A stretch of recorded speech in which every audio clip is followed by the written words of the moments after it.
I'm gonna miss you when you go. I'll miss you too, Ron.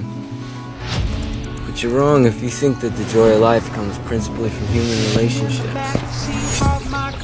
God's placed it all around us. It's in everything.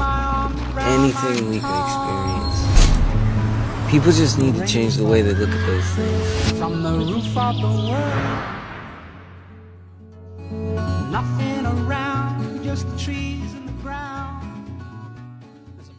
Halo guys, nama aku Askia Fatia Zahra dengan NIM 2414026019, Sastra Inggris 2024, Fakultas Ilmu Budaya, Universitas Mula Warman. Jadi kadang kita mikir, kalau semua yang kita punya dilepas uang, keluarga, bahkan identitas, apa kita bakal lebih bahagia? Film Into the Wild ngajak kita masuk ke perjalanan itu, bukan cuma perjalanan fisik tapi juga perjalanan buat ngerti diri sendiri. Pernah gak sih ngerasa pengen kabur dari semuanya, dari dunia yang ribet, penuh tuntutan dan ekspektasi? Film Into the Wild 2007 karya Sean Penn ini tuh nyeritain tentang Chris McCandless, seseorang pemuda yang mutusin buat kabur dari dunianya dan hidup di alam yang bebas. Nah, nanti di video ini aku bakal bahas gimana film ini dibangun lewat elemen-elemen film dan prinsip film form. Jadi ceritanya itu dimulai dari Chris yang baru lulus kuliah tapi dia ngerasa hidupnya kosong.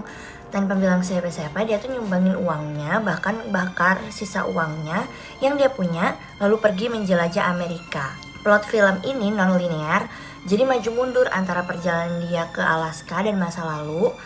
Ini bikin cerita terasa tuh lebih personal, kayak kita lagi nyusun potongan hidup Chris sendiri. Jadi Chris itu sendiri karakter yang kompleks. Di satu sisi dia idealis banget, pengen hidup bebas tanpa aturan, dan di sisi lain dia juga kesepian. Nah, sepanjang perjalanan dia ketemu banyak orang kayak Jen, Raina, sampai Ron Friends yang semuanya punya fungsi buat nunjukin sisi lain dari hidup yang sebenarnya dia hindari, yaitu hubungan manusia. Nah, ada repetition di sini. Chris terus ketemu orang baik tapi selalu pergi. Itu nunjukin konflik batin dia yang belum selesai. Nah, setting sendiri itu jadi elemen penting banget di film ini. Dari gurun, sungai, sampai Alaska yang liar, semuanya itu bukan cuma latar tapi juga simbol kebebasan yang dicari si Chris. Tapi makin lama, setting ini tuh juga berubah jadi sesuatu yang mengancam. Alam yang awalnya indah jadi tempat isolasi. Film ini banyak pakai natural lighting, terutama cahaya matahari yang bikin suasana tuh terasa real dan hangat di awal. Tapi menjelang akhir visualnya tuh dia lebih suram. Ini tuh mungkin nunjukin perubahan kondisi si Chris dari bebas jadi rapuh. Dan untuk kostumnya sendiri, kostum Chris itu tuh juga berkembang. Di awal dia tuh masih kelihatan normal, tapi makin lama pakaiannya tuh makin sederhana dan lusuh. Ini bukan cuma soal penampilan, tapi simbol kalau dia benar-benar melepaskan identitas lamanya. Juga film ini tuh bisa dibilang gabungan antara adventure sama drama.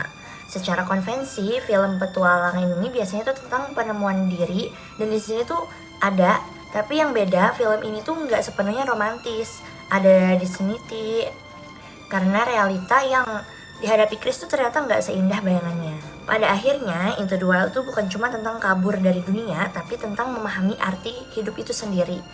Chris akhirnya sadar kebahagiaan itu tuh nyata kalau kita tuh ngebagi. Filmnya punya unity yang kuat antara cerita, karakter, dan visual, tapi juga menyisipkan disunity yang bikin kita tuh mikir ulang tentang kebebasan. Oke, jadi kesimpulan yang aku ambil dari film Into the Wild ini sendiri tuh, mungkin kita tuh gak harus pergi sejauh Chris buat ngerti arti hidup tuh apa sih. Tapi dari ceritanya ini nih, kita diingatkan bahwa kebahagiaan itu bukan cuma tentang bebas, tapi juga tentang berbagi dan terhubung. So that's all dari aku. See you everyone. Bye-bye. I've been trying to do it right. I've been living a lonely life. I've been sleeping here instead. I've been sleeping in my bed. I've been sleeping in my bed.